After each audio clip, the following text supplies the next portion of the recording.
Bonjour, bonsoir, chères toutes, chers tous. Heureux de vous retrouver dans cette nouvelle capsule sur la chaîne El Mancio Godson Akuka Eka.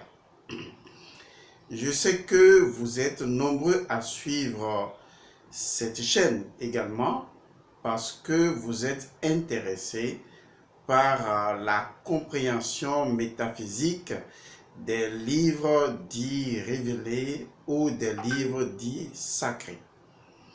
Et naturellement, nous avions commencé quelques lives. C'est vrai, avec quelques difficultés qu'on améliorera, on améliorera les choses pour contrebalancer avec les difficultés. Toujours est-il que nous avons toujours la possibilité de faire en différé un certain nombre de capsules pour vous permettre justement de comprendre ce dont nous étions déjà en train de parler.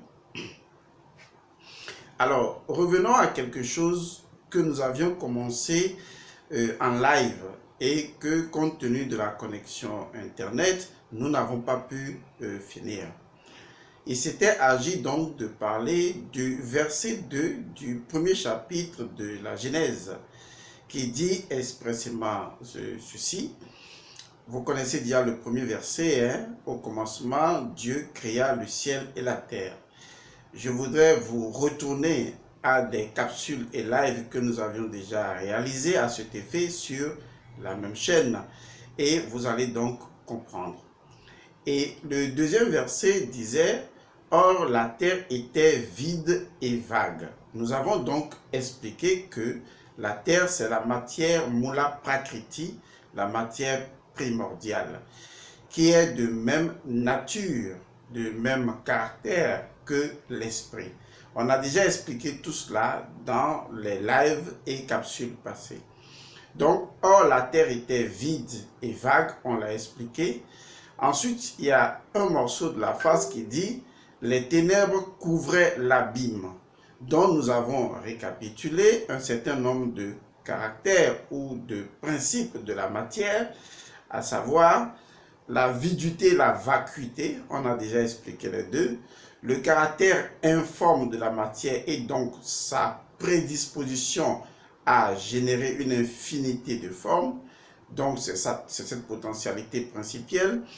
Ensuite, nous avons parlé donc des ténèbres. Pourquoi la matière est considérée comme étant les ténèbres? Nous avons mis en place une équation philosophique pour montrer que les ténèbres absolues sont forcément égales à la lumière absolue. Autrement, ce n'est plus absolu. Et vous avez certainement compris. Et nous avons continué et nous avons parlé de l'abîme. Rappelez-vous, l'abîme qui représente l'utérus. Nous avons même fait quelques rapprochements avec l'évolution fœtale de l'enfant dans le ventre de la mère. Nous avons indiqué les différents éléments correspondant à l'évolution du fœtus dans le ventre de la mère, où nous avons justement vu ces différents aspects de la matière et insisté notamment sur l'aspect de l'utérus qui constitue encore l'abîme, vous voyez.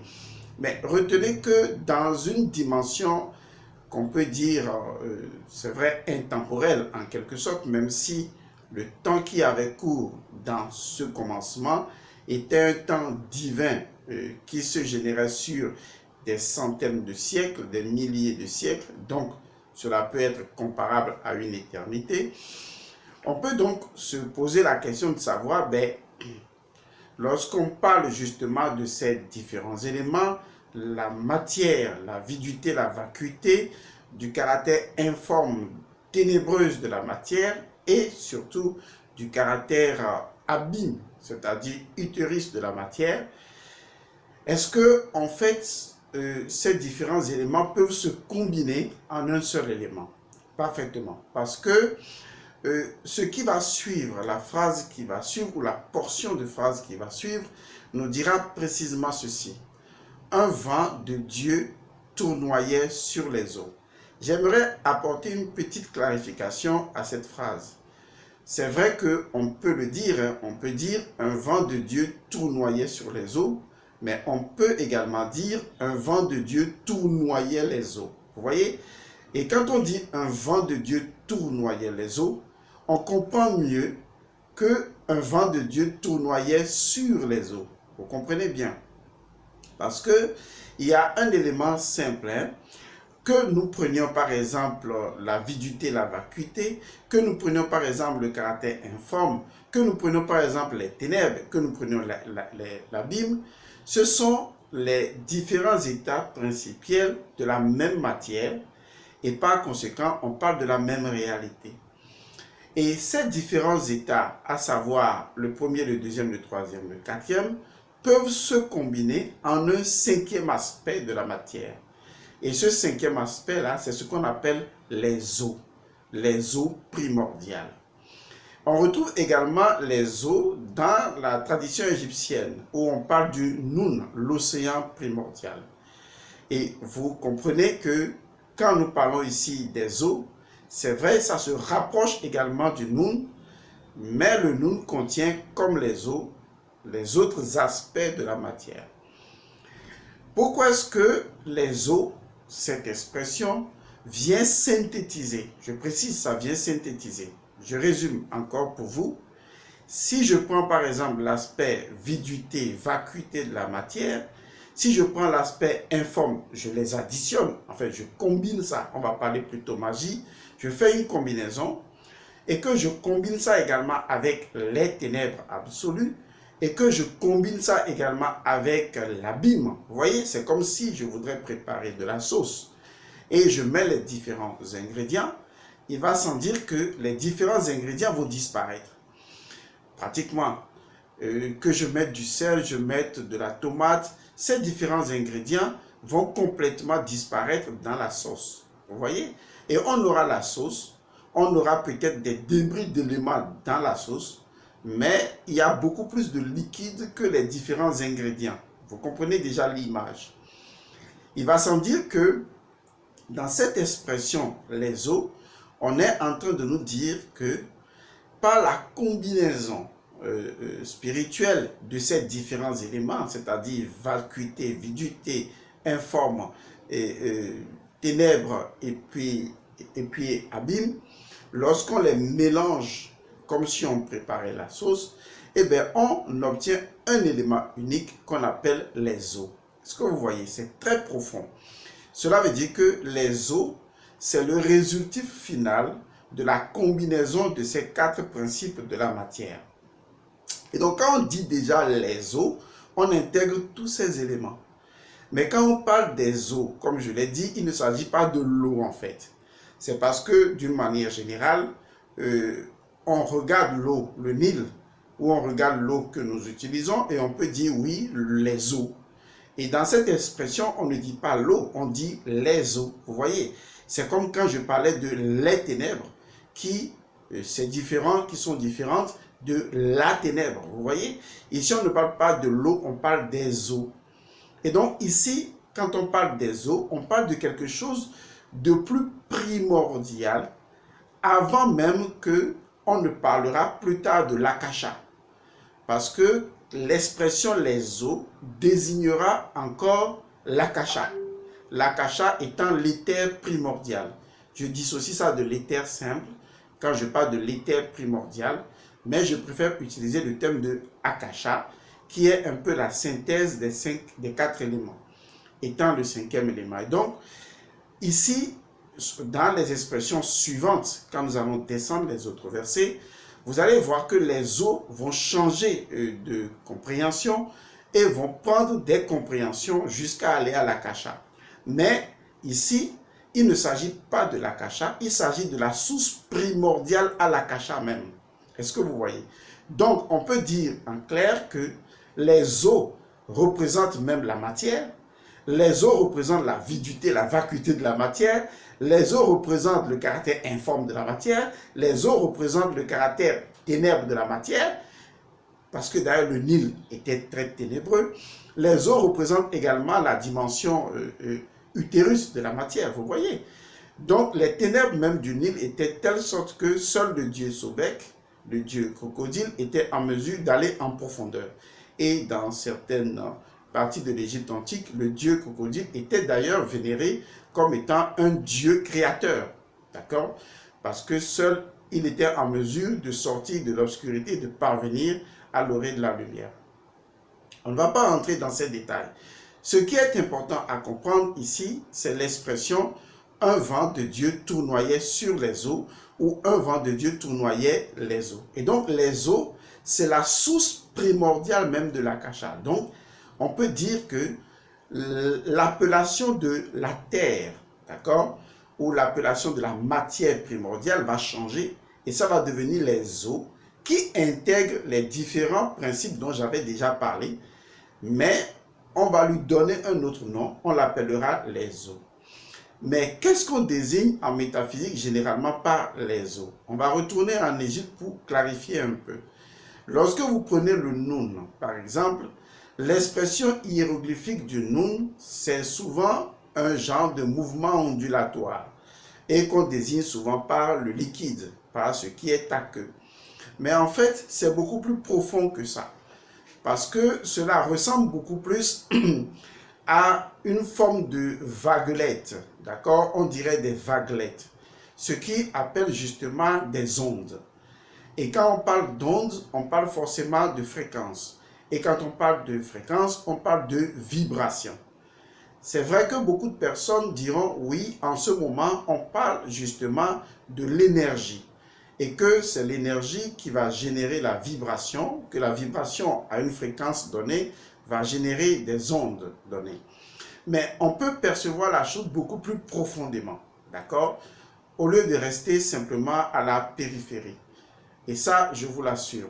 Je vais vous expliquer un peu en remontant dans la tradition égyptienne et en vous montrant la relation qu'il y a entre l'Ankh, d'accord? L'Ankh, c'est la croix de vie égyptienne, et la vie elle-même.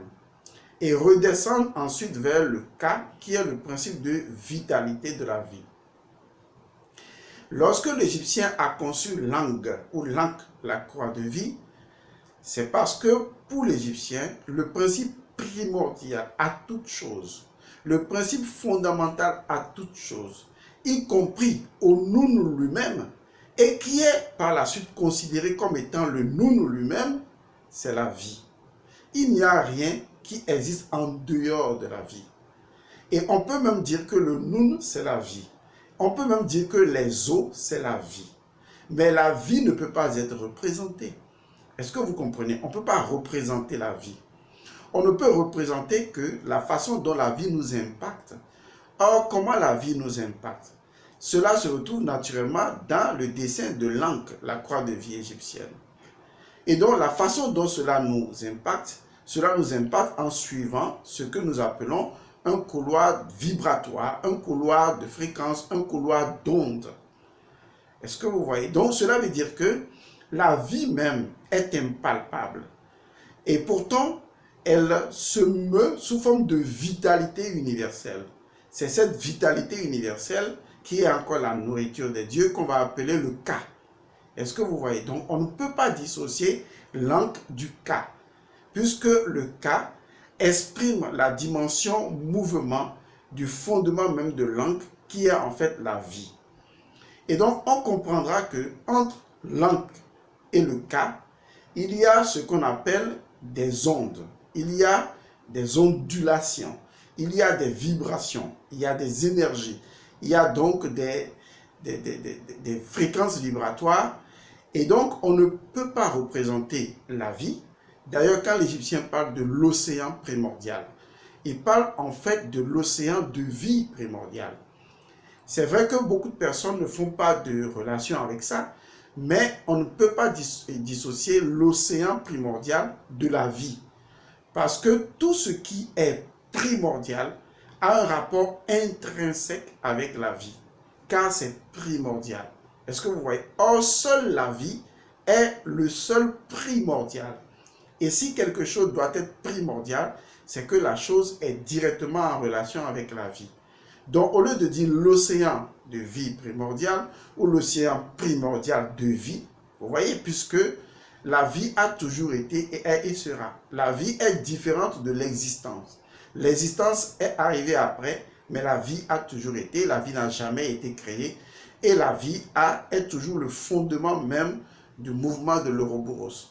Donc, il est clair pour nous que lorsqu'on parle des eaux, on parle de l'océan primordial, mais en fait, on veut parler de ce dont on ne peut pas parler, qu'on ne peut pas représenter, c'est justement la vie. Tout comme la maison de la vie en Égypte antique, Perank, et donc la vie est ce que l'on peut désigner par les eaux. Mais étant donné qu'on ne peut pas la saisir, l'appréhender, et qu'on ne peut que l'expérimenter à travers des ondulations, est-ce que vous voyez, qui sont des ondes, des vibrations, eh bien, on va dire que ces vibrations-là représentent justement les eaux. Est-ce que vous voyez? Donc, on ne dissocie plus les eaux de la vie elle-même. Donc, on dira l'esprit, enfin, un vent de Dieu tournoyait sur les eaux ou tournoyait les eaux. Et donc, les eaux, maintenant, vous savez ce que c'est. C'est la synthèse, c'est le résultif, c'est la compréhension suprême de tout ce qu'on a vu précédemment, que nous avons appelé la vacuité, la viduité, l'informe, les ténèbres, l'abîme, tout ça, si vous analysez bien, ce sont des choses qui existent parce qu'une chose qu'on ne peut nommer, qu'on ne peut créer, existe en fait. Et donc cette chose-là, eh bien, c'est la vie et on peut dire les eaux. Quand l'enfant vit dans le ventre de sa mère, l'enfant vit dans les eaux, comme si les eaux, le liquide amniotique, eh bien, les eaux là permettent de générer la vie. Est-ce que vous voyez? Donc, les eaux ne peuvent générer la vie que parce que le fondement même de les eaux, c'est la vie. Et vous comprenez déjà que en réalité, on a clarifié les deux premiers versets.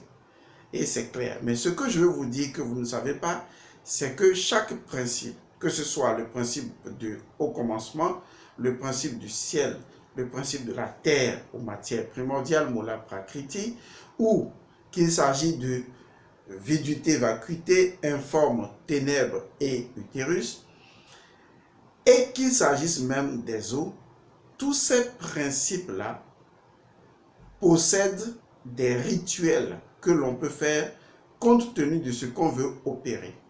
Donc, je peux faire le rituel de l'utérus, par exemple. Je peux faire le rituel de la profondeur. Je peux faire le rituel de l'innocence. Et d'ailleurs, c'était fait avec Osiris, qui est associé encore à la purification. Vous voyez, toutes ces choses possèdent justement un rituel, un principe rituelique qui leur est codifié. Et donc, il ne s'agit pas simplement de connaissances abstraites. Il s'agit de pratiques qui rentrent dans le fonctionnement des rituels. Et il s'agit également d'une procédure dans un mouvement rituelique. Car ce que je viens d'expliquer suit une procédure bien précise. Et c'est comme ça que cela marche. Et on arrive à la phase décisive.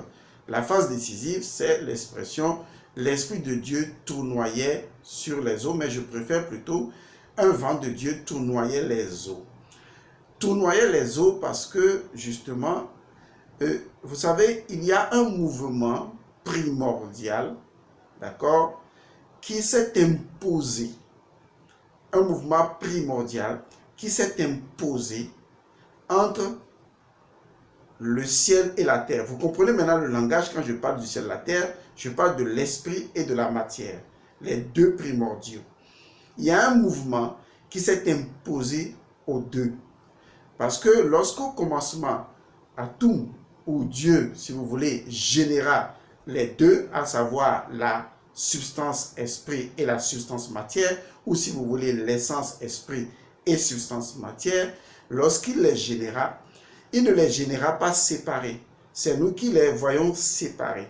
En fait, les deux sont ici et maintenant occupant la même réalité en même moment, mais à des degrés subtils. Est-ce que vous comprenez? Mais les deux sont liés par un mouvement qui les oblige dans la coopération éternelle. On ne peut jamais séparer la matière de l'esprit, on ne peut jamais séparer l'esprit de la matière parce que c'est la même essence perçue différemment. Rappelez-vous, j'ai dit, vous mettez de l'eau dans le congélateur, une partie peut devenir glace, une partie est de l'eau, mais quoi qu'on dise, c'est toujours de l'eau, les deux parties. C'est une question de densité et de liquide ou de subtilité. Et donc, vous comprenez donc qu'en fait, qu'on parle d'esprit ou qu'on parle de matière, on parle de la même chose en réalité, seulement à divers degrés. Et si vous prenez toujours l'exemple du bocal, vous constaterez que à l'intérieur du bocal, qu'on ait la glace ou qu'on ait de l'eau, il y a une interaction entre les atomes de l'eau et les atomes de la glace. C'est une expression. De la même manière, lorsque vous imaginez, d'accord, sans les séparer, mais quand je fais le mouvement de séparer, c'est pas séparer, c'est degrés différents.